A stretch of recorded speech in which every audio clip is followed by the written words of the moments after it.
Sail into summer in New Jersey, where sea breezes drift along iconic sunny shores. Stroll boardwalks or soar high on the rides. Take time out to breathe in the great outdoors. Treat yourself, shop, dine, dive into history, the arts and culture. From dazzling winning cities to charming towns in the countryside. Find it all at visitnj.org. Coming up on episode 272 of Wheel Bearings, we've got updated software for the Lucid Air, the Nissan Z, the Toyota GR Corolla. Somebody is still putting money into Faraday Future, and some new Porsche EV news. All that and more coming up next.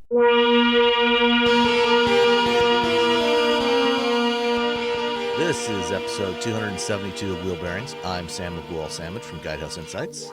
And I am Roberto Baldwin from Ars Technica. All right, and we're actually recording this the day after I recorded yesterday with Nicole, episode 271, because she's on her way to LA right now to do what you were doing yesterday, which is driving cars for World Car of the Year, right? Yeah, we passed each other in the sky. I don't know if that's actually happened. I think I got home last night. I think she left this morning. Yeah, I think so too. And then while she's in LA, she's also going to hit up the LA Auto Show to see what little there is to see there. And then we'll, on our next episode, hopefully all three of us will get back together again and we can talk about some of that stuff. But back together, getting the band back together. But in the meantime, what have you been driving? So I have been driving yesterday I drove a lot of cars. But I can't talk about all of them. And so first I'm just going to talk about the car that's in my driveway right now, and that is the Nissan Z. Mm-hmm. This is, the Z, the Fair Lady, whatever you want to call it. It's Nissan's longtime sports car.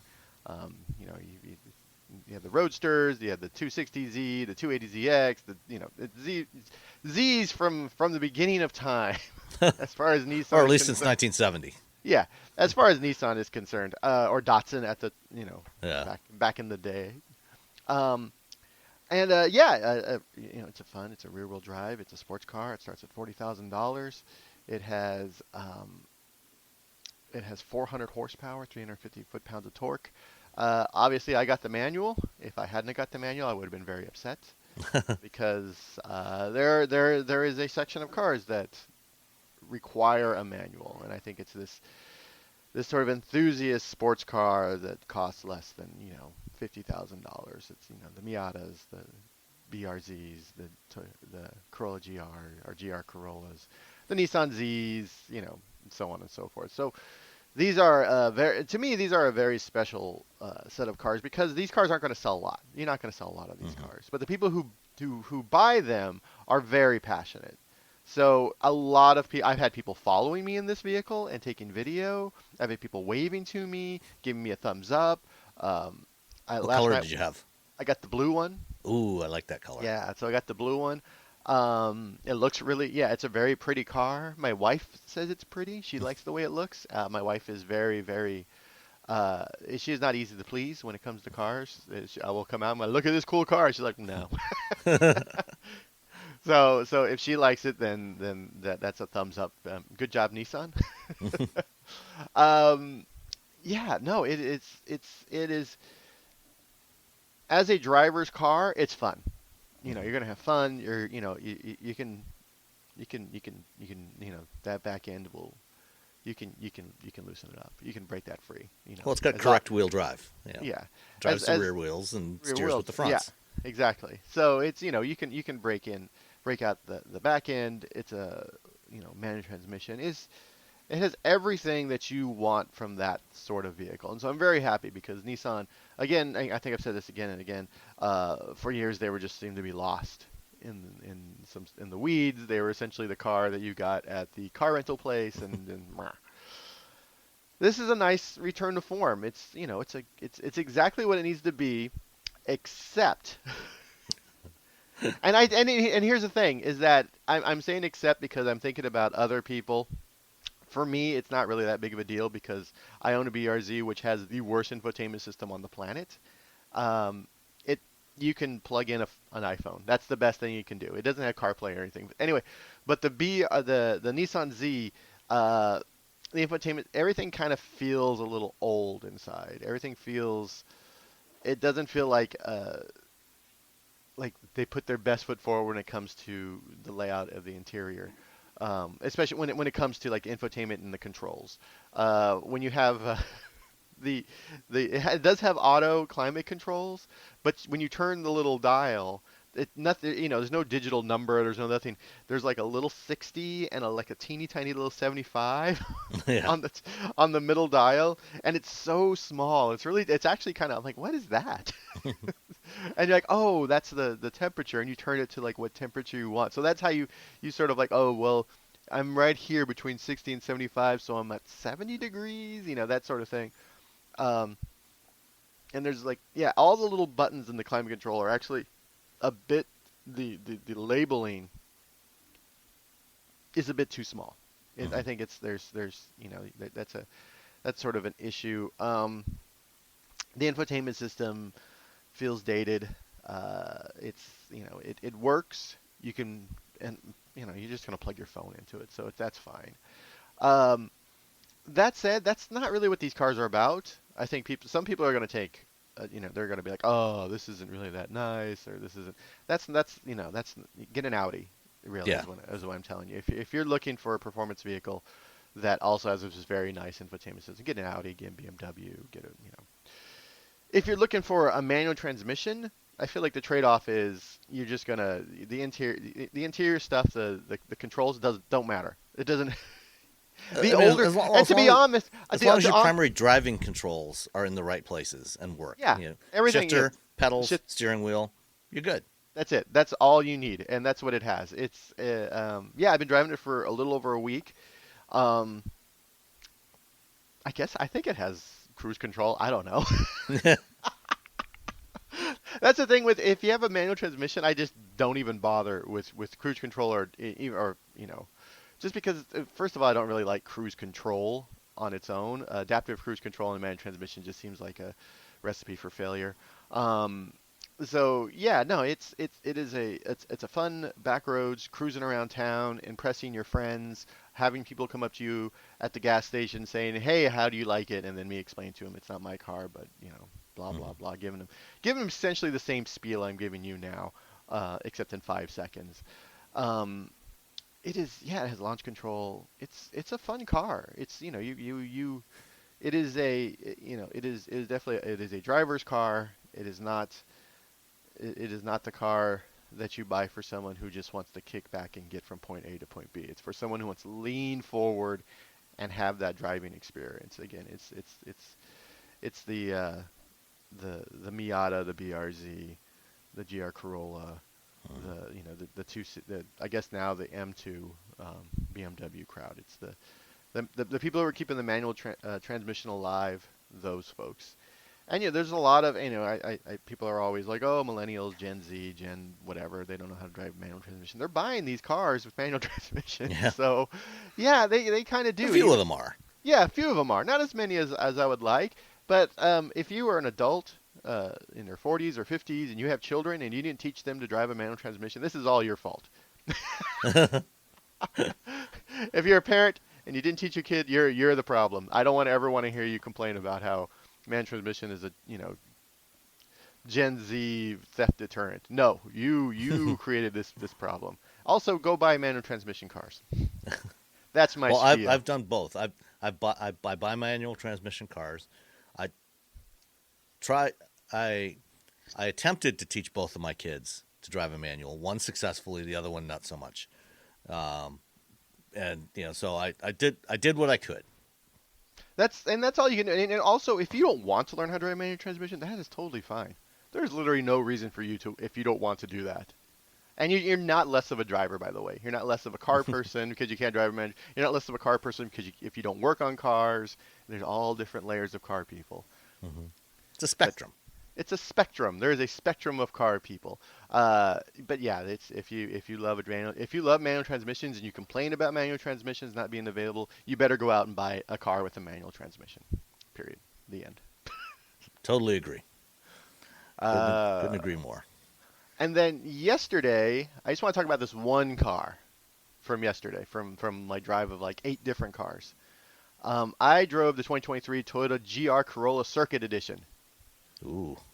and that was a fun car. It's amazing how you can just pull, 300 horsepower out of a 1.6 liter 3-cylinder engine.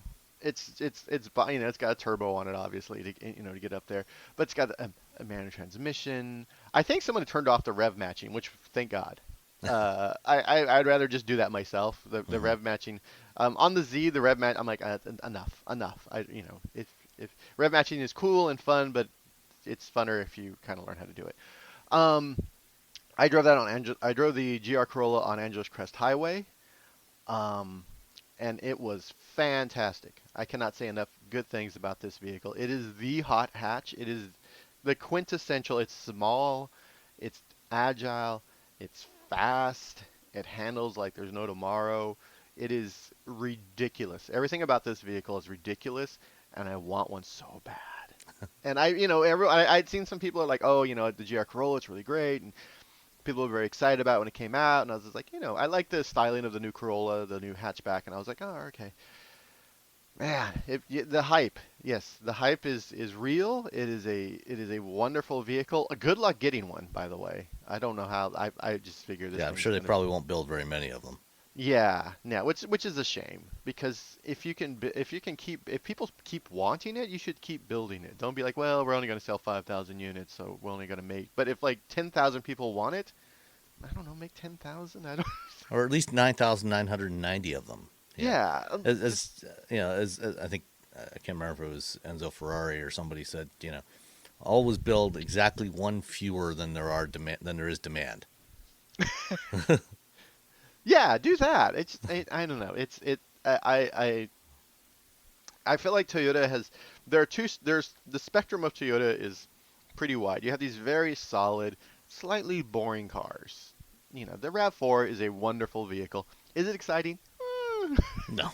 It's a RAV4. Yeah. The Camry, the regular Corolla, again, wonderful vehicles. Exciting? Not so much. And then on the other side, they have the Supra, they have the GR86, and now they have this GR Corolla, which, man, I had the 300 horsepower one. You can get, but I think they start at 30,000. This one starts at 43,000. So you're paying a premium for that extra horsepower. But even the $30,000 one, that is a. Well, you also get a carbon fiber roof on the Circuit Edition. That's true, but it's Torsen diffs at both ends. ends. Just looks like your roof is dirty all the time. And Torsen diffs are great, especially on that back road, on that Andros Crest Highway. That thing was just tearing it up, and it's such a that's the teeny tiny wheelbase is about as long as my arm. Yeah. I was just like it was tearing up the road, and then I kept getting stuck behind Porsche people who don't know how to drive. and people who are just commuting on that road, which I always feel bad for those people because they're always just like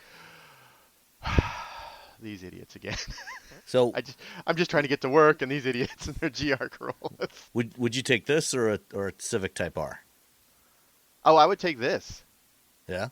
Yeah, I love and I love the Civic Type R. I think the way they have I don't know what sort of magician or sorcerer or whoever who got rid of like all at least reduced understeer. I don't know how they did that. They're just magicians over there at Honda to do that. But this is something else. This is something very, very special. I don't think we're gonna. Are we gonna get something like this again? I would be surprised. Yeah, I think this is. I would be surprised if there's a second generation of this car. Yeah, and who else is going to make something like this? I mean, we have WRX, which is the WRX, but this is this is next level insanity. And when it really comes down to it, you got stuff like the Golf R, which is kind of a very different kind of car from this. I think the Golf R has been very smoothed out over the last 2 generations, which is I think I think for your average sort of enthusiast, you just want like, hey, I got the Golf R, that's fine. But for the hardcore people who bought the Golf R because of this sort of white knuckling, like shove it, tossing it in the second gear, and then those folks are, they're slightly disappointed. I prefer the GTI at this point Hmm. over the R now. So do I, because it's lighter and more nimble. Even though it doesn't Yeah, have as much power, it's easier to throw around. The Golf R has so much capability that it almost feels it's too smooth. It yeah, feels like it's running on rails. yeah. It feels a little. It doesn't have that sort of that white knuckling that There's you're. none of that edginess. Yeah, the edginess is sort of gone. It's a wonderful car, and if you're looking for a performance all-wheel drive vehicle that you're going to have fun in, but you're not, but you're also going to feel a bit safe. Yeah. The Golf R is the one. That's the yeah. It's the safer choice between that and the GR. The GR Corolla, you're just like, oh my God. Let's try And this a little bit faster. Let's try this a little bit quicker. Let's try this a little bit tighter. And he's just like, yeah, let's do this. It's like your crazy meth-addled, like college roommate who kept talking you into going to raves. and Like, and we're then gonna do this. if that circuit edition's not enough for you, there's also the Marizo edition, which they announced at the Toyota Palooza in June, where Marizo is the nickname of Akio Toyota. Oh Um, yeah, and so this one is a lighter weight version. It has the same power, same 300 horsepower, but it's a two-seater. They took out the back seat. They added some stiffening stuff, and it's manual only. It's got front brake cooling ducts, different seats in it with more stiffer bolsters, bigger bolsters, and holes for a 4-point harness. So it's that is that's your track car. That's but that's the car you're taking to the track, yeah. But they're only going to have 200 of those in the U.S. and it's already And sold they're out, I'm sure. almost certainly, yeah. So yeah, the Circuit Edition, fantastic. I mean, I haven't driven I guess the entry level version, but I'm sure it's fine. I think you're gonna have just as much fun in that vehicle as you would in this one. Especially if you're younger and you're sort of newer to this sort of driving experience, maybe don't get the most powerful one. Get the work Well, your way they're up. actually all the same 300 horsepower. Oh, they are. Oh, I thought the other Yeah, one was a yeah. little There's bit no lower. extra power, just some suspension tweaks. I think different tires. Oh well, Um, never mind then. Then yeah. ignore me. Ignore everything I just said. Um, Either way, Oh, you're gonna. you do get slightly more torque. So the core That's is what it is. 273 foot-pounds, and the circuit's also 273. So the Yeah, circuit's circuit's exactly the same. The Marizo has 295 foot-pounds of torque. Of So course you get it an extra does. 22 foot-pounds of torque. Same A little horsepower. a little extra something something. Yeah. Yeah, no, buy this car. If you have the money and you like driving and you're into performance driving and into hot hatches, Americans are always, people are, oh, there's no hatchbacks. I'm like, have you seen? There's a Golf right there. Yeah. People are like, They're they're how out come there. how come no one ever sells a hatchback? And I'm just looking at the Golf. I'm like, what do you mean? What do you mean there's no hatch there?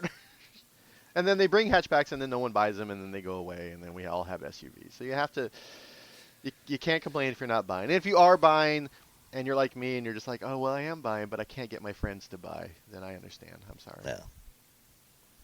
All right. I had actually had it the last time that you and I talked, a little over a week ago.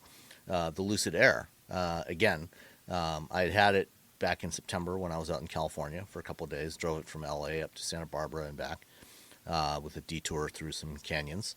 At that time, the car still had the original version of the infotainment software in it.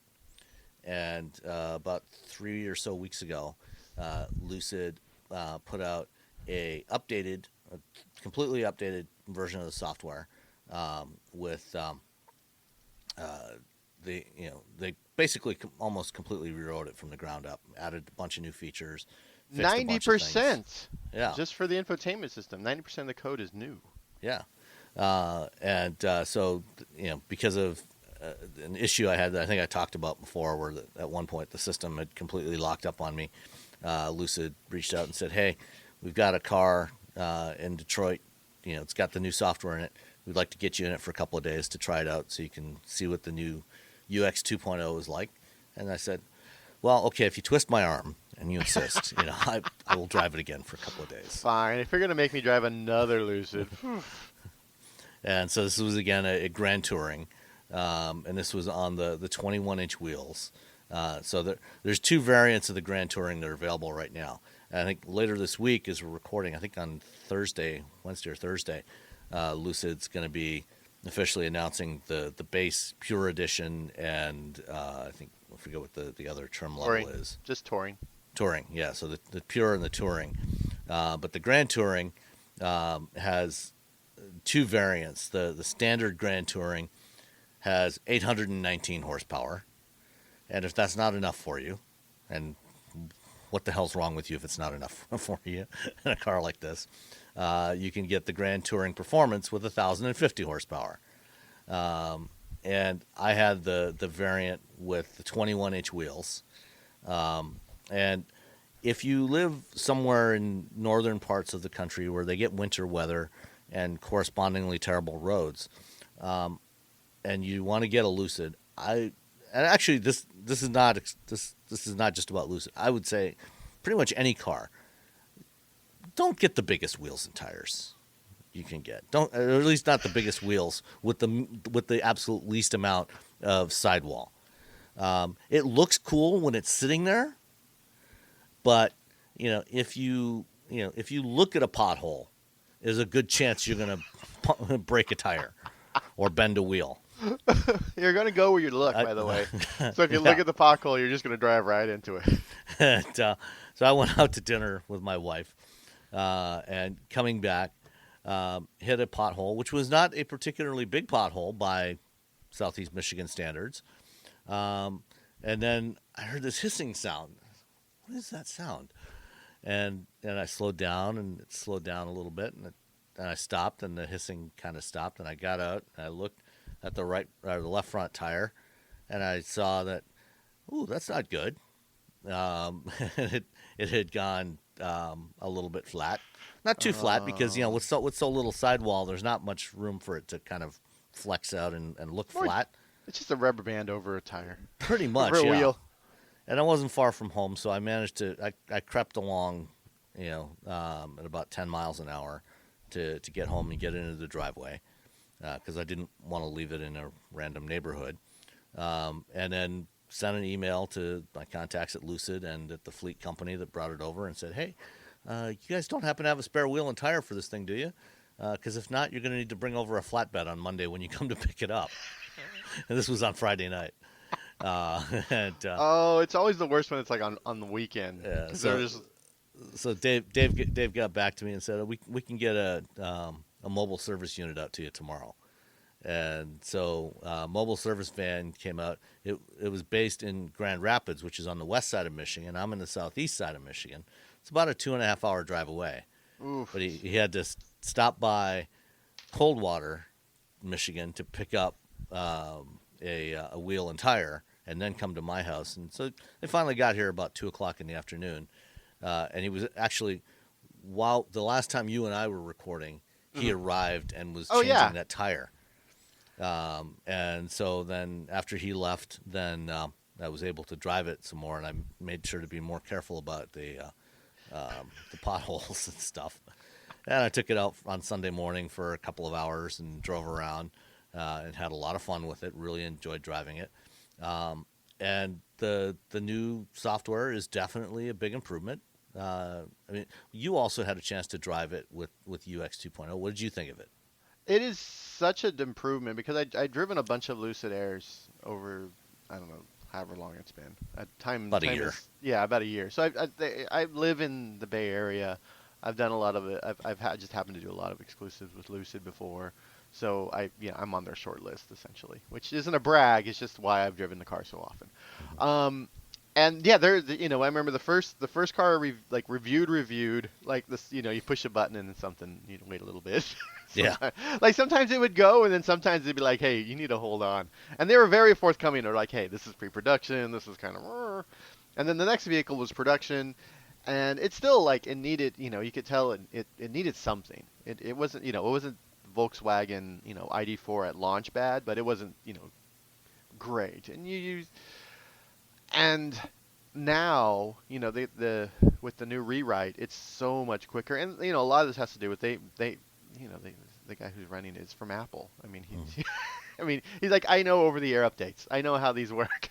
I know how to write. I have to write stuff for an iPhone, which millions and millions, millions and millions of people have to use, and it can't be like janky. It has to be quick. It has to be fast because you're going up against Android and I guess at some point BlackBerry and Windows.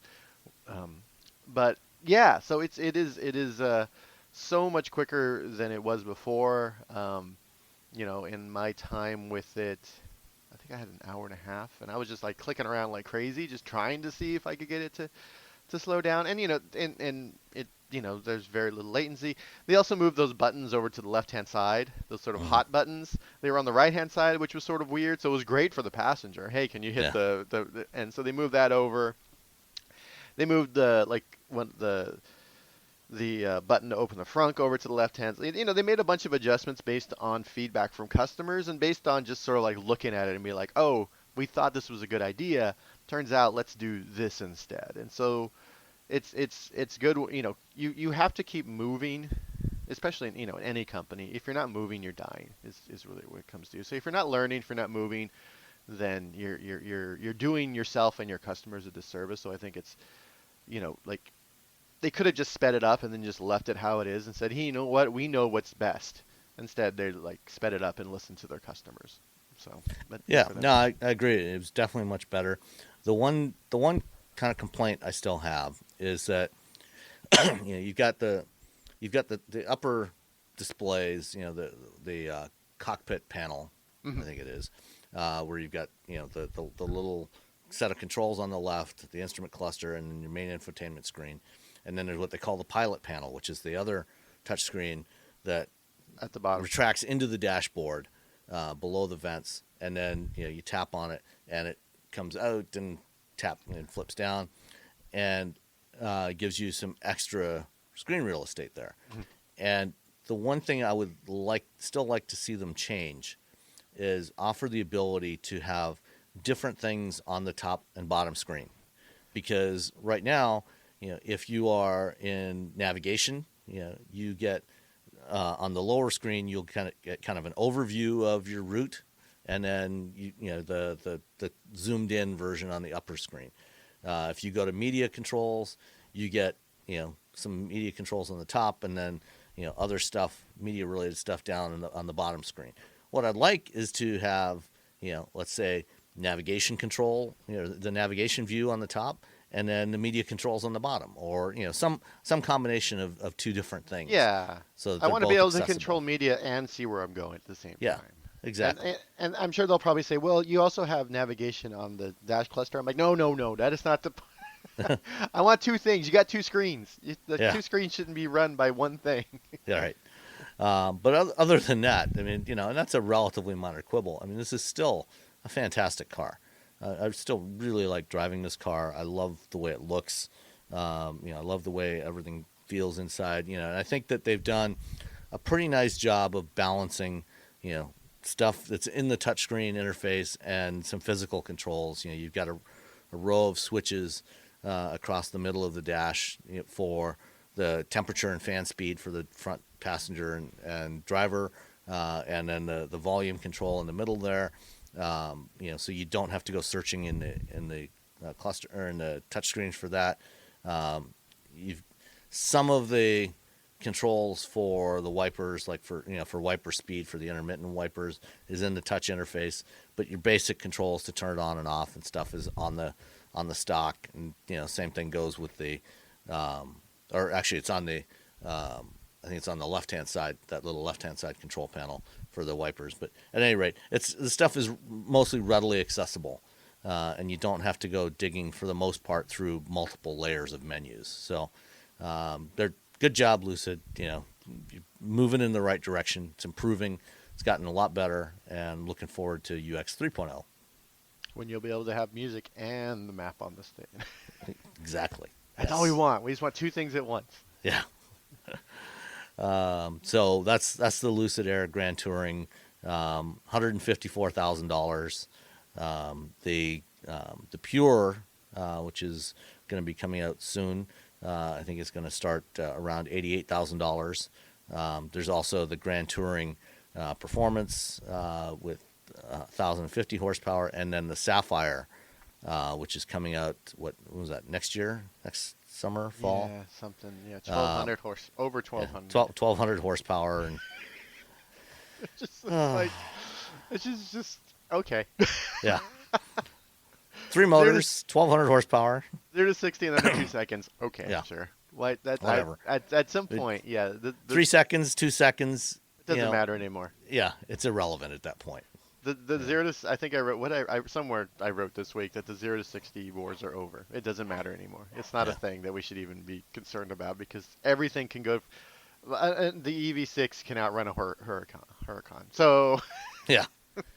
One other thing that is not directly related to Lucid, but while I had it, I took it over to the EA station because I wanted to see how fast it would charge, and I got over there and both of the 350 kilowatt chargers were in use. One was being used, and there was a couple of 150s that were not being used. One was being used by a Polestar 2. The other one was being used by a Chevy Bolt.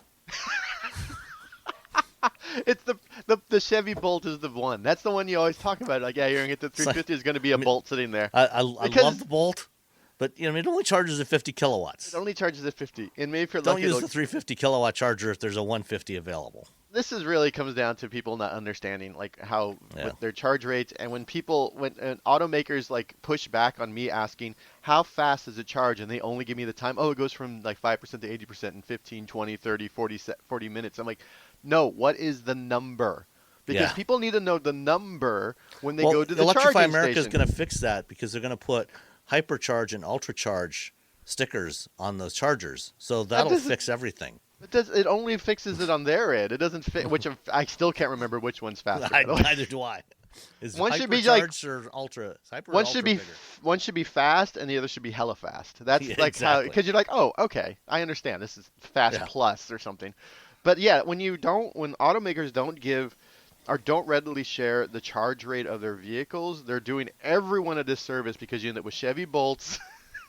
Plugged into 350 kilowatt 350 kilowatt chargers. That's what happens. Like, just tell us what the charge rate is. And people are like, well, I've never cared about it. I'm like, yeah, but when you go to a charge station and you realize that your car that charges at 225 kilowatts is being blocked by a Chevy Bolt, then you're definitely going to realize, that information should be given out to everyone from everyone, because in the real world, it does matter.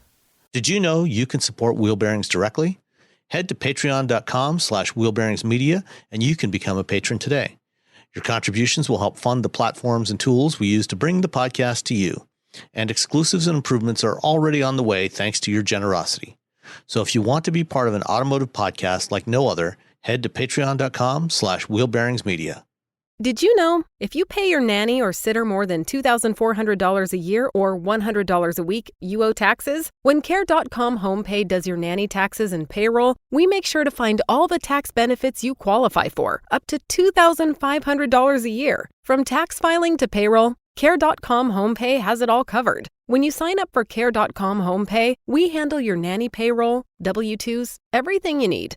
Get your first month free at homepay.com with the code FREEMONTH2022. Apparently, there's still somebody out there who thinks that Faraday Future has a chance of surviving. The future. That Faraday Future is the future. Evidently, according to Automotive News this morning, they have signed a deal to raise up to $350 million as they look to roll out the FF91. The company said that financing from an affiliate of Yorkville Advisors Global, starting with an initial commitment of $200 million, will give it financial flexibility to start production and deliver its cars to customers. We'll see. Advisors Global. Let's just do a quick search on that. Since 2001, so it's not like they've been around.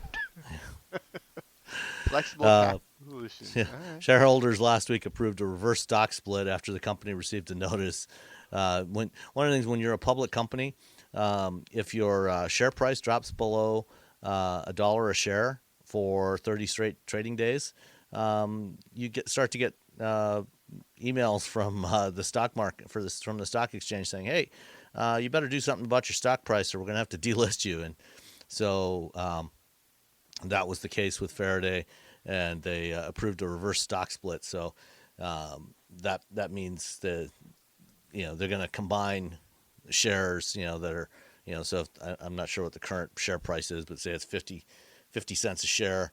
If it's a 10 for 1 or 1 for 10 reverse split, that'll bump the price up to $5. So that'll keep them on the listing for at least a few more weeks until the price drops again. So it's such a they're still the fact that they're still around just is it sort of boggles my mind, because I remember when The Verge did a piece about they were just sort of falling apart. And they immediately had us all down to their headquarters in Hawthorne, I believe, or Torrance, somewhere in LA. Hawthorne or Torrance, somewhere around there.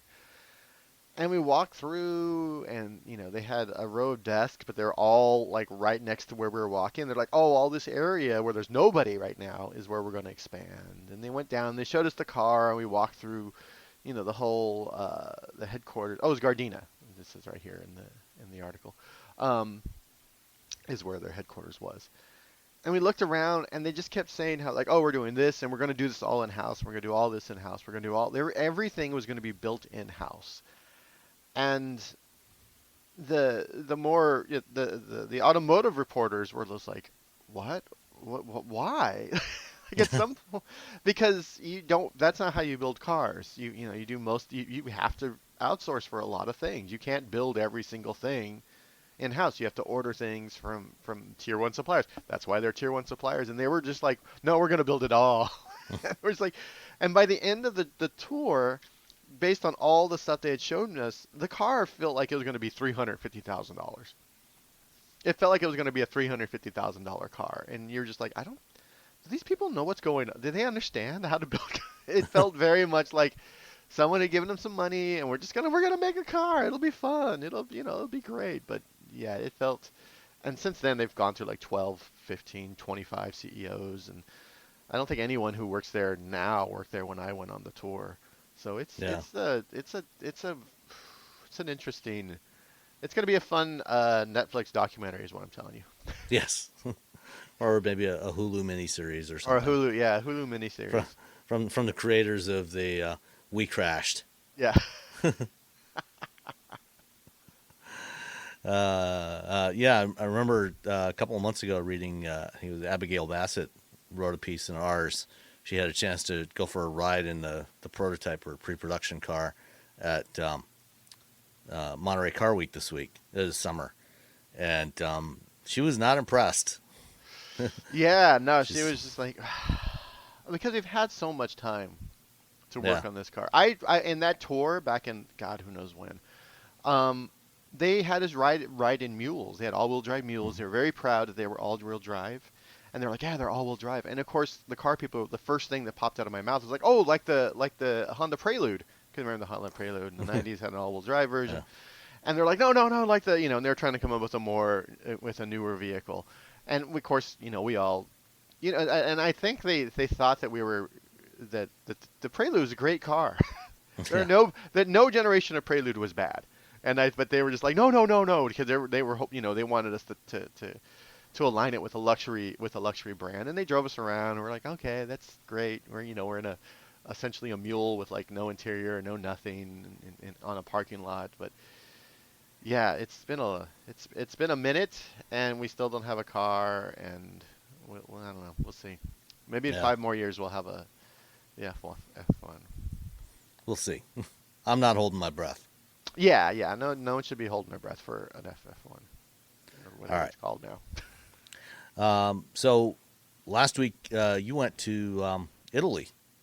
I went to Italy, and I spent the entire time with Germans. It was it was funny because I got there and I had dinner with some Germans, and then I was there with a German automaker, and then when I got to the room, the TV was in Italian, and I was very confused. Did they at least feed you Italian food? Yeah, I guess they had some Italian food or something. It was a very very quick trip where we ate at the hotel, and Mm. I'm gonna share a little bit of information with you, viewers. Every hotel in the world has the exact same menu. Yes. I don't care what country you're in. I don't care if you're in Europe. I don't care if you're in Asia. I don't care if you're in Africa. I don't care if you're in the United States, Canada, Mexico. Everyone has essentially the exact same menu, and it's all that same level of just like, it's food. Yeah.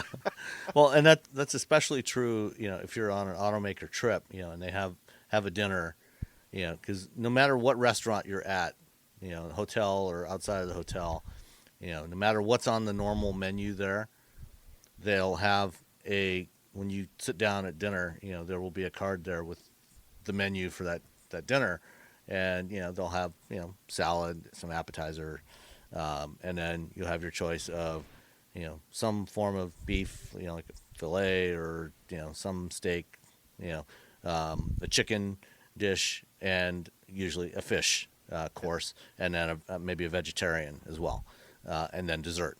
And you select if you want chicken, fish, or beef. It's just like a wedding. Yeah, pretty much.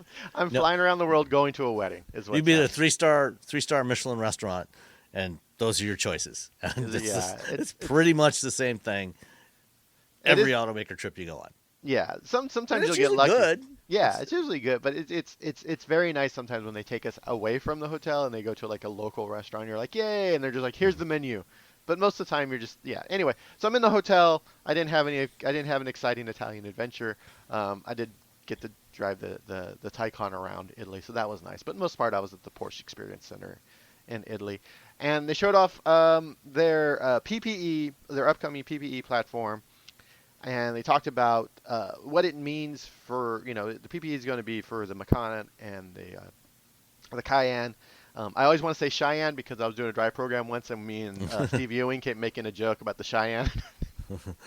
Was it a Cayenne program in Cheyenne? It was a Cayenne. No, it was a Cayenne program here in the Bay Area. But it's in those people are going to be like, oh, those aren't real Porsches. The because they're SUVs, and B because they're going to be EVs. They are real Porsches. If you've driven a Macan or a Cayenne, it drives just like a bigger, taller Porsche. It's not a the reason Porsches cost so much is because get in a Porsche and drive it, and you'll know exactly why a Porsche costs so much.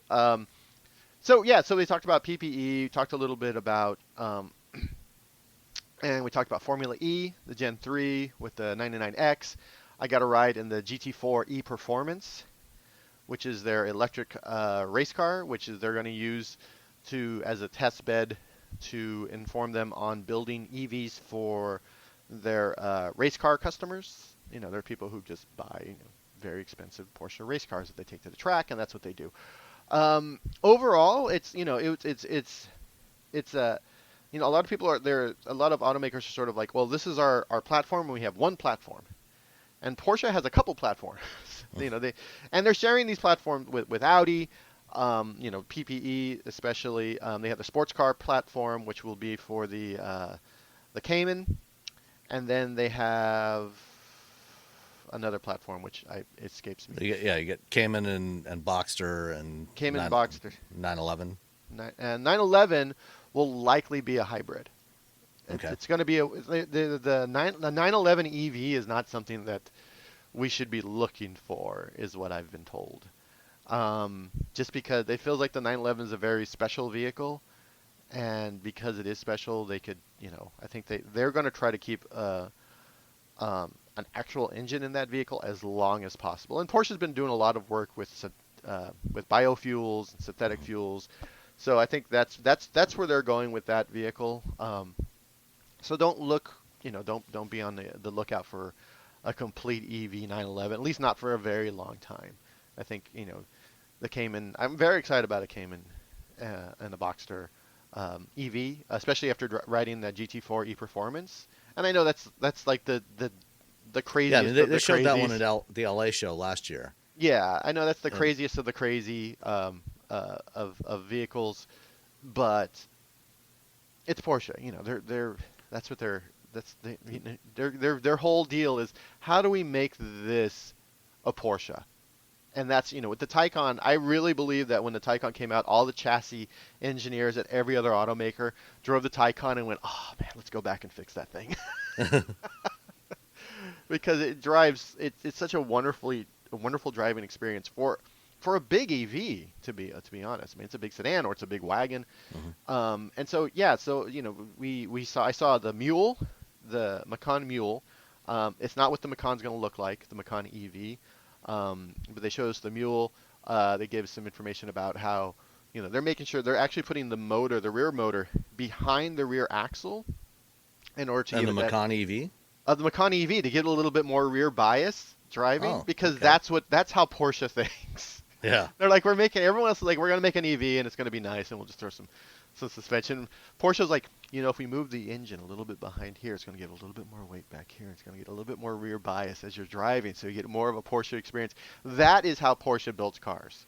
And that's how because with an EV, usually the battery spans most of the distance between the axles, and that's the biggest chunk of weight. And so you usually end up with something that's pretty close to 50-50. Yeah.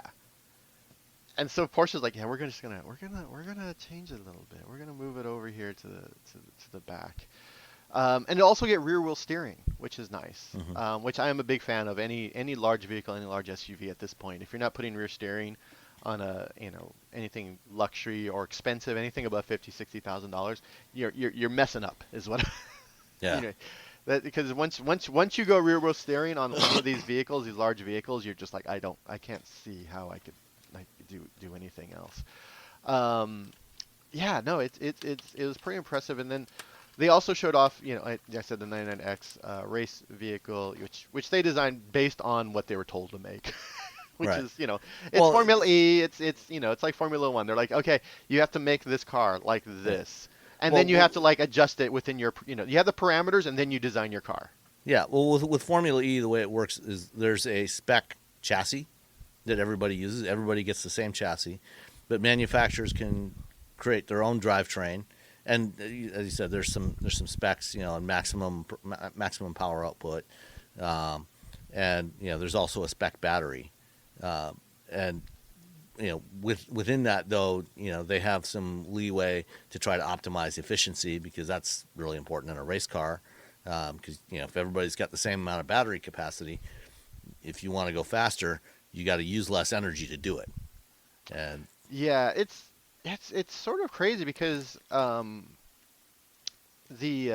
amount of power that was sent back to regenerative braking on the Gen 2 vehicles was 250 kilowatts. So you slam on the brakes, and the most amount of power you send back to the vehicle is 250 kilowatts, which is essentially the charge rate of that vehicle. Now it's 600 kilowatts. So if you slam on the brakes, you can get up to 600 kilowatts back to the battery in that vehicle. So they were saying that now the amount of power that was used in the race was like 25%, and now it is 60. It was 40%. So it went from 25 to 40% of the amount of power. So when you're racing around, 25% of that power that you're using to finish your race was from regenerative braking, and now it's going to be 40%, which is a huge jump. So that's. I mean, you're going really fast and you're slamming the brakes pretty hard, but it's still, it's all these little things are really, it's interesting. And Formula E is only 45 minutes long. You just race until essentially. So it's a sprint. Yeah, it's a sprint. And there's a lot of passing. There's a lot of bumping into each other. It's a very aggressive race. And they only have a certain amount of test days they can do. And so none of the test days involve them running into other cars.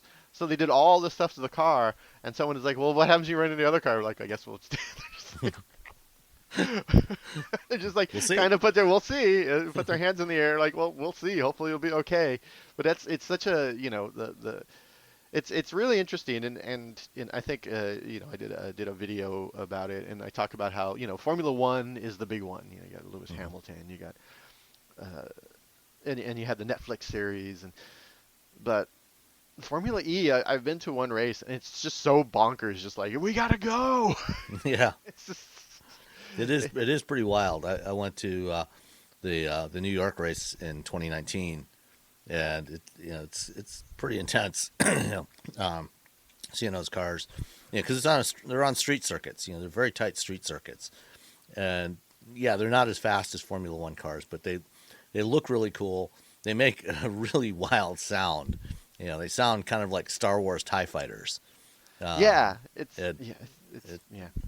But you mentioned the amount of regen braking they're getting now, and I think a big reason why it's getting so much more. The last car, the old cars, only had the motor generator unit on the rear axle. The rear wheel drive race cars, they only had the motor on the rear axle. There's a limit to how much regen braking you can do on the rear, because as you brake, you get weight transfer off the rear axle, and if you brake too hard on the rear axle, and the car gets unstable and back end swings around. And so now they've added a motor generator unit on the front axle, which is not being used for all-wheel drive. It's just being used for regen. So you're getting all this regen off the front axle. So you can do a lot more regen. As I understand, there's not even any friction brakes on the rear axle now, right? On the new car? I don't think so. Yeah, no, Yeah. I was very confused by the press release. It was like, there's two powertrains, one in the front and one in the back. I'm like, wait, what? And then finally they had to explain to me, they're like, it's not all-wheel drive. I'm like, oh, it's only for regenerative braking. I'm like, oh, okay, that makes more sense, because it's like, So they're harvesting power from the front wheels and then putting it back out the back. yeah. So it's all this information that Porsche is learning from the GT4 E Performance, from the Taycan, and from Formula E, they're going to be putting in these upcoming platforms, because that's who Porsche is. And based on like how nice the Taycan is, and it's been out for a couple of years now.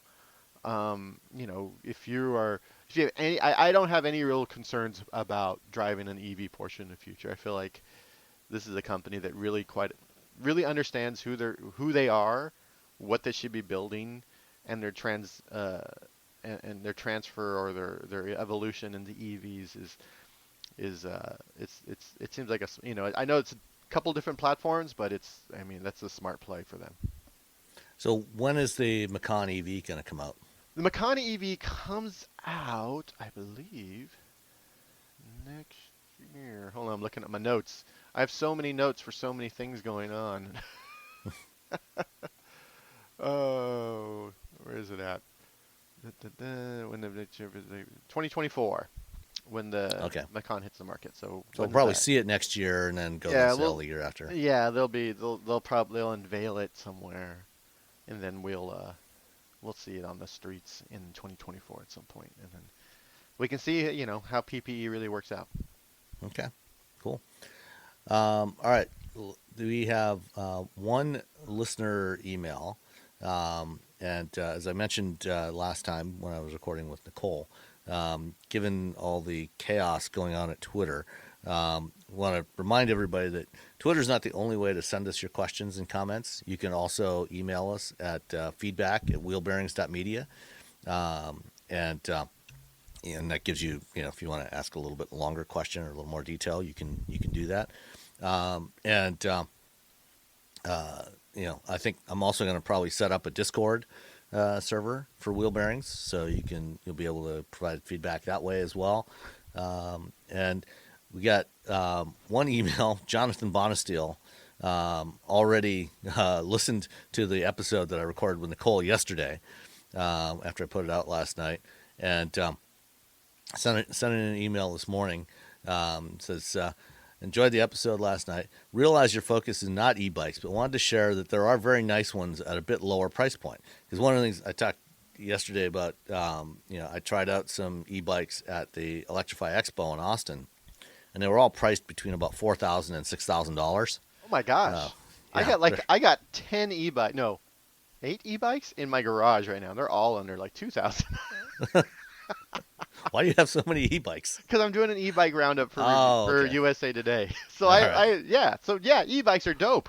All right, sorry, carry on. Anyway, so John says, my wife and I have had VanMoof X3 bikes for 2 years, and they're great. All in with a theft recovery system that promises that they will track down a stolen bike and return it to you or replace it if they can't. find it. They were around $3,000 each, so that's quite a bit cheaper. And it sounds like you've got some that are even cheaper than that. And I was looking around. There's some like Rad Power bikes you can get for between $1,000 and $2,000. Yeah, I got a Rad Power in the garage right now. Yeah. So great design, and the boost is all you need for the hills around Ann Arbor or San Francisco. The newer models are even better. With the trails around Ann Arbor and Ypsilanti, I guess Jonathan lives not far from me here somewhere. I tool around all over the place and love it. And on Volvo, we replaced our 2017 XC90 last week with a 2023 V60 Cross Country Ultimate, and we're very happy. You both are right on the movement away from physical buttons, which annoys me at times as well. On the V60, a couple of changes supporting our argument. I used to really like a manual dimmer wheel for the display. That's now gone, and you have to use the menu system to change it. Didn't try the Hey G word to do this, but perhaps this is the solution. Yeah, and I haven't tried that with Google Assistant to see if that works. I know you can adjust climate control and things like that with Assistant, but I don't know if you can do things like dim the cluster. He says he'll try later. Also, there used to be a button on the center stack of buttons for the glove box. Interesting choice, but I like the quirkiness of it. Now on the V60, it's back to a regular manual latch. Boo. Great car though, and I love the mild hybrid drivetrain. So, I will say that manual like buttons for glove boxes are actually pretty nice, because if you get in an accident and you have to like get information out of the glove box, if the car's going wonky because you're in an accident, or if you get pulled over and or you get pulled over, you're like, hold on, I gotta play Minecraft on my car in order to get to the thing. One aside, when you use navigation with CarPlay, the map section in the center of the Speedo TAC display goes completely dark.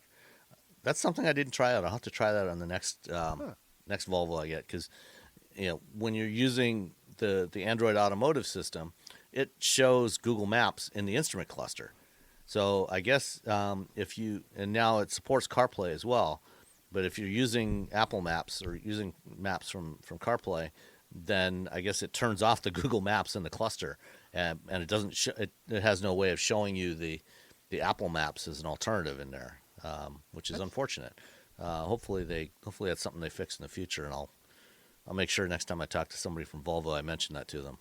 I will say that Apple is sort of a pain to work with. If you're anyone, working with Apple is very, very difficult. So yeah, I think So I'm just gonna throw that out there. Yeah, I mean, it probably would be difficult to impossible to get the Apple Maps stuff up there. As an alternative, they could just leave the Google Maps display in the cluster that just shows you where you are. It's not going to show you a route if you're using Apple Maps from CarPlay, but it can just keep displaying the Google Maps display.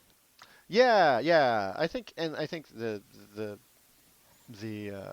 how they have it set up in the Volvos, the Android, it's really nice because it shows like charge stations along your route. It does all those things you kind of want it to do anyway. So, and then you can still do your text messaging with CarPlay and listening to your random music or your podcast in something that you're used to. Yeah. All right. While we're on this topic, one thing I did forget to mention about the Lucid is it's even with the new UX, it still doesn't have support for Android Auto or Apple CarPlay, but it does have a bunch of apps built in, media streaming apps built in. So you've got Spotify, Tidal, there's a couple other ones. Pocket Casts is actually built in there. So you can use that. You can log into your Pocket Casts account if you've got one, and just get all your podcasts downloaded directly into the car, and it'll sync up with if you're using Pocket Cast on your phone or tablet or computer, it all syncs across there. So that is handy. Yeah, and a lot of people using Spotify, a lot of people using Tidal. Apple Music would be nice, but again, it's Apple, so it can be. But they have all the Apple people there now, so. Right, and Apple does have deals with some automakers to include an Apple Music app in there. I think Porsche. Porsche, BMW has Apple Music in there now on the new 7 Series, and I think on the X7. I think it might actually be just on everything with the iDrive OS 8 version has that on there. So, all right, that's it for this time. Relatively shorter one.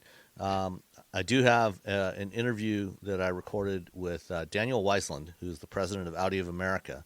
I recorded this with him a few weeks back, and so I will tack that on here now, and we'll say goodbye until next time. Bye. Bye. It's Daniel. How are you doing? Hello, Daniel. Pleasure to meet you. My pleasure. I hope you can hear me loud and clear. Absolutely, yeah. It's great.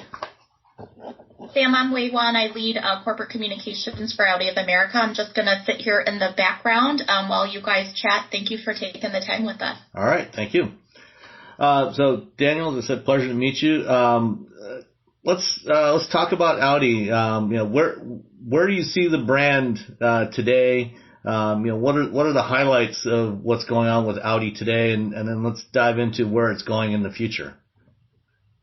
For Audi, clearly I can say our future is electric, and we are leading the way towards electrification. And there's a good reason doing so, because we all have a responsibility towards our children and grandchildren and protect our planet. Therefore, I think that's a big cause in order to go electrification. So we always say, like, what's good for the humans is also good for the business. And this is obviously our credo and our vision. Today, we are proud that we have the largest product portfolio of battery electric vehicles of any automaker here in the United States. After we launched the Q4 e-tron and Q4 e-tron Sportback, that means we have 5 different models on sale here in the United States. The original e-tron and e-tron Sportback, have been with us now for several years, and the e-tron GT, is doing pretty well for its segment. The Q4 e-tron, it's a smaller crossover electric. Have you actually started deliveries of that vehicle yet to customers? Yes, we did start already deliveries to customers. However, we see a lot higher demands than we expected initially when we planned this product and production of that. And we're really happy to see that customers really like the car, they love the car. And it's also entry point towards electric premium model. With below $50,000, now you can buy an electric Audi, which is great and will enable us to even, get a bigger, fan base into electric vehicles. How quickly do you anticipate transitioning the entire lineup to electrification? I think it's been previously reported that Audi globally will launch its last internal combustion engines around 2026. What do you see as the time frame for the transition in North America to electrification? That's the same time frame as on a global level, since we also obviously somehow connected to the global strategy and the global launching and the global production. So starting in 2026, we will only launch new vehicles, fully electric vehicles. That still means we have ICE vehicles on sale for a certain time, because until 2026, we still also going to launch ICE vehicles, and our last ICE vehicles will be the best ICE vehicles. So also here we still invest heavily to make sure that we basically lead the transformation of our customers from, call it, ICE vehicles into electric vehicles, because not everybody today maybe is ready to buy a full electric vehicle. We still have the infrastructure challenges. We maybe still have some, challenges in terms of range anxiety. But I believe in the next 5 years that most of our consumers will follow us into the electric future. Do you see plug-in hybrids continuing to be part of the lineup for at least through the remainder of this decade as well? We will have a few plug-in hybrids, but plug-in hybrids is more a transition technology. It's yes, it gives you both worlds at the same time. but the future clearly is fully electric. Okay. The Q4 is on the MEB platform that's shared across a variety of VW Group brands. How many EV platforms do you anticipate having? You've also got the new PPE platform that's coming up that you've been collaborating with Porsche on. How many EV platforms do you think are needed to support the entire Audi lineup? I think you need to constantly develop your platforms. You can't rely on 1, 2, 3 platforms for the rest of the decade or even beyond 2030. So we constantly need to develop and re-engineer those platforms. And yes, of course, you need platforms for lower or smaller cars. You need the platforms for bigger cars. You need platforms who can are ready for SUVs and some for sedans. So obviously, it also depends on the portfolio, but we try to leverage synergies within the Volkswagen Group. But as I said, constantly develop also those platforms and not rely on 2 or 3 platforms. That's, you're going to see a lot of more development than just the MEB, PP, and then SSP platforms. Okay. The Q5 e-tron plug-in hybrid is already produced in Mexico. With the Inflation Reduction Act that was passed, there's definitely strong incentives to localize production, and even without that, there are incentives from a business perspective, especially with EVs, to try to localize production to the degree you can, in order to support a corporate move towards decarbonization, less logistics costs, less transportation of materials and things, around the world. Do you see, is an expansion of production in North America, or I guess regional production, something that's in the cards for Audi of America? We constantly do evaluate different opportunities and scenarios.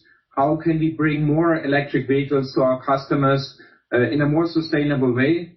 And it's not just in terms of production, where we produce those cars. It's also about what kind of materials we use. Where do we source those materials?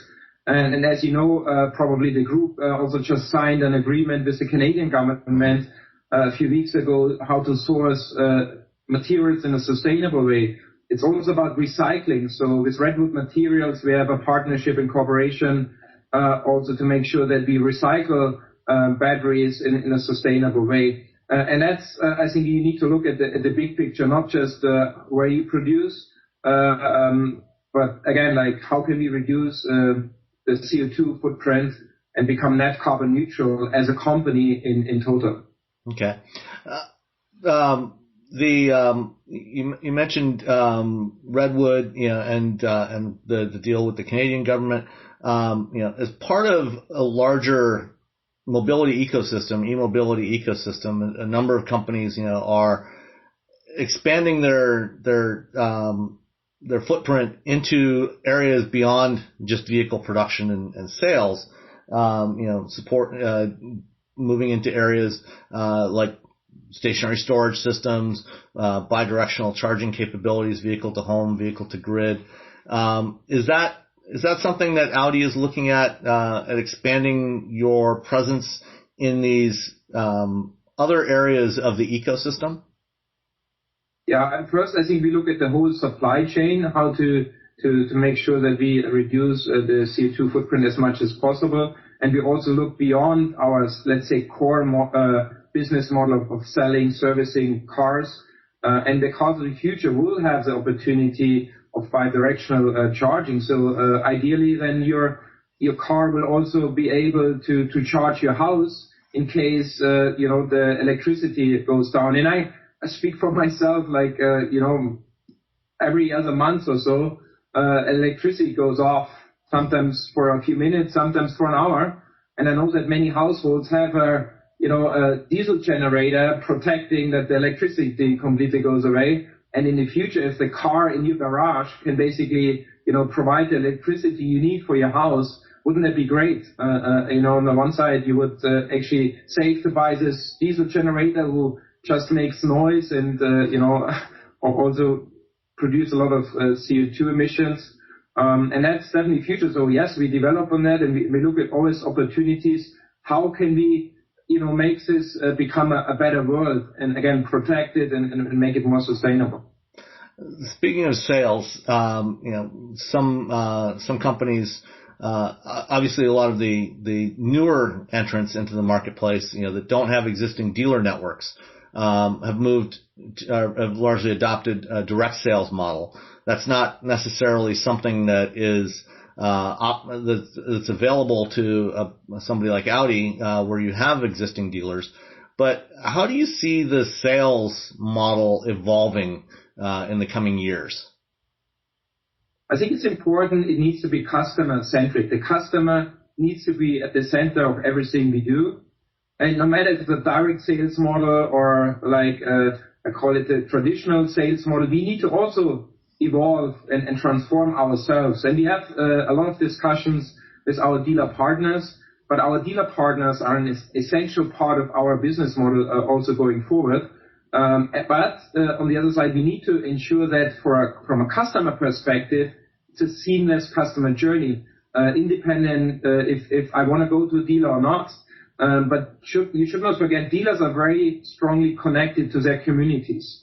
Dealers are ambassadors for the Audi brand, and still many of our customers like to have the human touch as part of their investment into a vehicle. You should not forget also buying an electric car or buying a car in general is usually the second biggest investment after buying a house or a condo.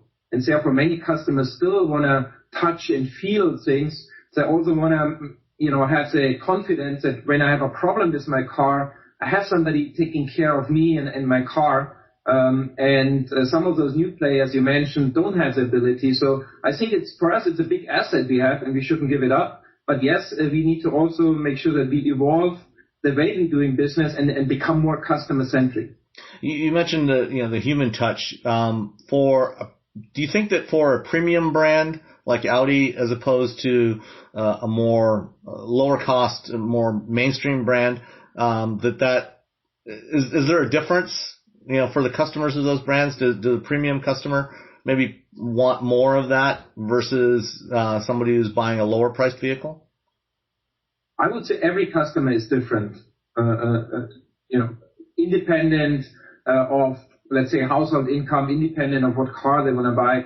Even if you compare two Audi e-tron buyers, I'm sure they all have different expectations. And that's the key of success going forward, that you're able to deliver according to the expectations of our customer. And I wouldn't make a difference between a volume brand and a premium brand. Yes, premium brand, in average, I would say our customers have higher expectations than they should, because they also pay a higher price. But also here, every customer is somehow different. And that's always a challenge, where a human touch can give you this ideal, individualized customer experience better than you do it maybe on your computer. Okay. One of the things we've seen, especially over the last 2 years, is digital sales models. You mentioned doing sales over the computer. Is Audi going to move further into that sort of digital sales model in collaboration with your dealers, where a customer can go in and configure a vehicle online and do most of the ordering process online, and then take final delivery from the dealer and get their service and training about the vehicle? Yes, we have a clear roadmap already defined with our dealer partners. We launched in July e-deposit on all the electric vehicles. And we're going to start a pilot before the end of the year with certain dealer partners, where we have the full online buying process for electric models. And then we're going to continue to scale it and roll it out across the network, across all models. So we have a clear plan to do so, because we feel it's important for our customers. Customers want to have the flexibility to do certain things online and maybe in store. And therefore we need to have full flexibility. Yes, it's on its way already. How do you see the dealer model evolving, as you get more into EVs, where potentially the vehicles require less service, less maintenance over their lifespan, and also you start to get into over-the-air software updates, where customers don't have to take the vehicle to a dealer to have a software reflash. How are you working with your dealers to help them make the transition into this new era where they're losing some of the potential revenue streams that they have today? I mean, first and foremost, the most important is to have open communication and a constant communication. I always say to my team, there's no over communication. We need to make sure that you bring your dealer partners along the way. And actually, they're looking towards us for a clear direction into the future for the next 5-10 years and even beyond, because they're all heavily invested into the Audi brand. They have multi-million dollar investments in their dealerships, and we need them too, also in the future. So there are certain aspects of the business which maybe in the future will change, but I can tell you we have lots of opportunities where today we're not really exploiting those opportunities. We're losing many customers, like after maybe the warranty expires, and we're losing more customers if the car gets maybe 8, 9, 10 years old. And how can we keep those customers, those Audi fans in the family for lifetime? This is definitely a topic we can constantly discuss with our dealer partners, over-the-air updates like on software. This is again helping our customers to save time. It's a lot easier, and also actually helps our dealerships in their capacity. Right now we have so many capacity constraints at the dealerships to really service cars, and on top, if the customer comes in for those software updates, if we in the future can do that over the air, it also helps the business model of our dealers. Okay. Another part of the EV customer experience is charging, which we touched on a little bit earlier. Obviously, as part of Volkswagen of America, you've got Electrify America within the group.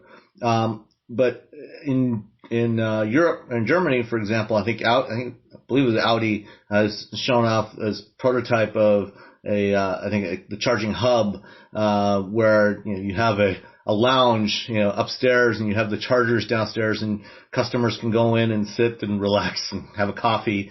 Do you see that? Do you expect Audi of America to perhaps invest in some of that, either in addition to what Electrify America is doing, or perhaps in partnership with EA, setting up some of those sorts of charging stations?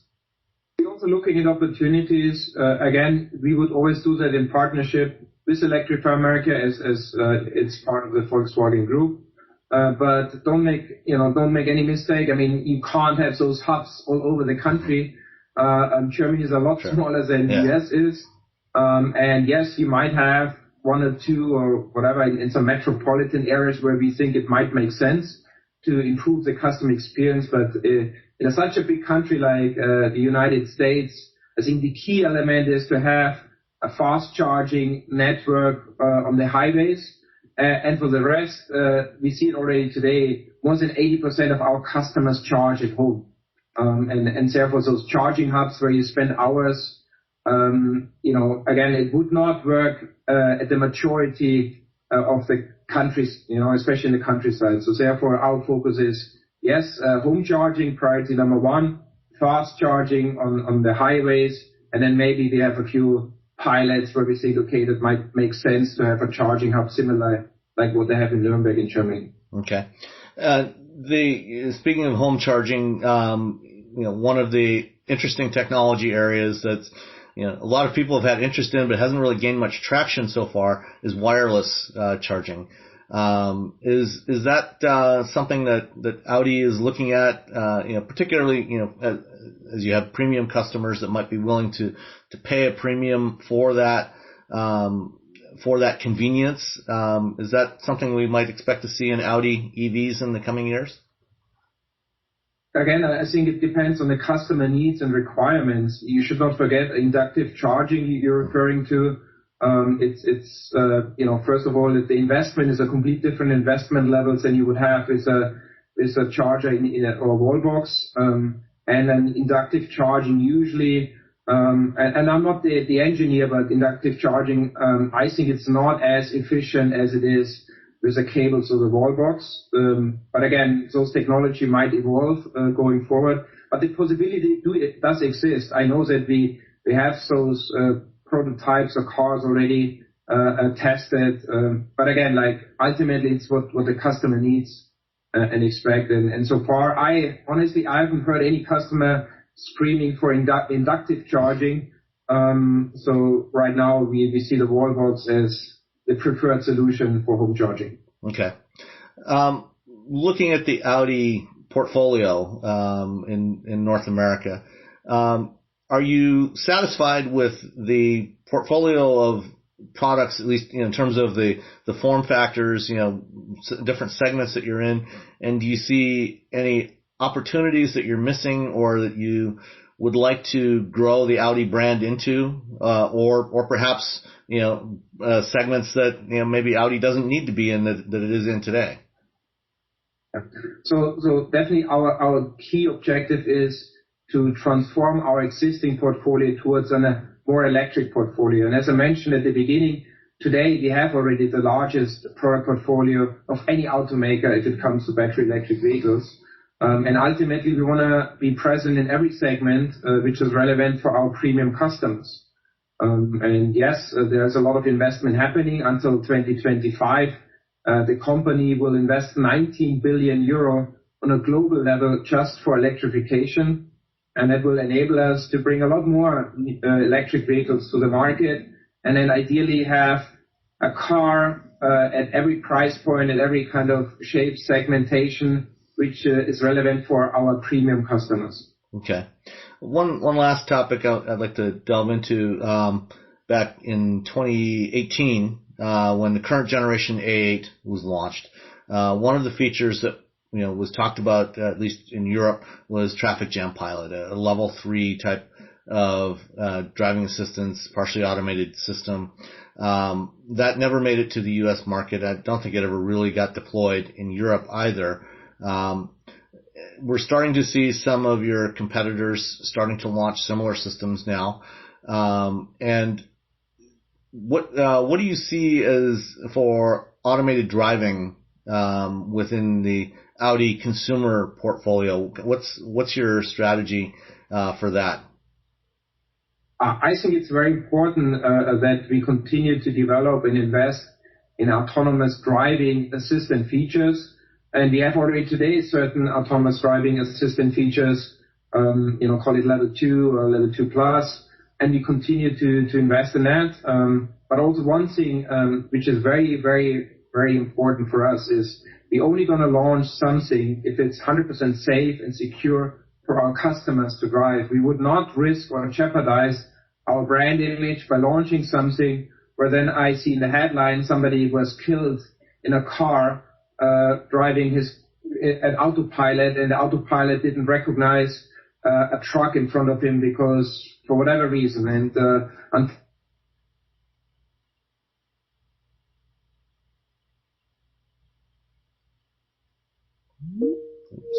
And therefore, you don't always have to be first in everything to market. You need to make sure that, especially if it comes to autonomous driving, so that safety and security is more important than anything else. Okay. Last topic I want to hit is connectivity. Audi, has had built-in connectivity in its vehicles for many years, and this year I think you did a good thing for your customers of some of your older products with your partnership with Mogio to support the transition from 3G to 4G.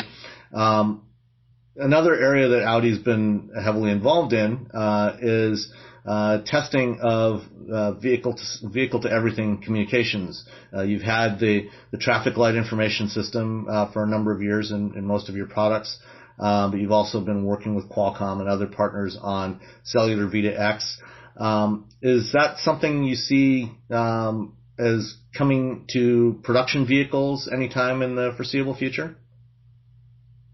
Yes, for sure. I mean, there's always certain challenges we have. The one challenge you mentioned earlier is that we have already over 2 million cars in the market. And some of those cars obviously were built 5-10 years ago. And, therefore also you mentioned the retrofit on those emoji dongles to enable even some of those older cars to be more connected or be connected. Going forward, yes, our cars will be more and more connected, but also here it's important is the infrastructure, because it just doesn't help if the car can do it if your infrastructure is not ready. You mentioned the traffic light assist. This only works also if the infrastructure is supporting it. It doesn't work everywhere. So we have to go in locksteps with other industries. We have to go in locksteps with government and city development in order so it's really successful and the experience is great for our customers, because on the one side you can prepare the car for it, but if you don't have the infrastructure for it, then you might not get the full benefit from a customer perspective. All right. Anything else that you should be thinking about for Audi that we haven't talked about? Look, Audi is leading the way into electrification. I think that's important. We're even now pushing the Formula One into electrification. And I'm really proud of that Audi is really leading the way, pushing towards electric future to protect our planet for our generation, for our next generation. And I think we do the right thing, not just for the business, for our brand, but the right thing for the people, for the human beings here. All right. Well, thank you so much for your time today. I really appreciate it. Thank you, Sam. Best regards. And it was nice talking to you. All right. Have a great day.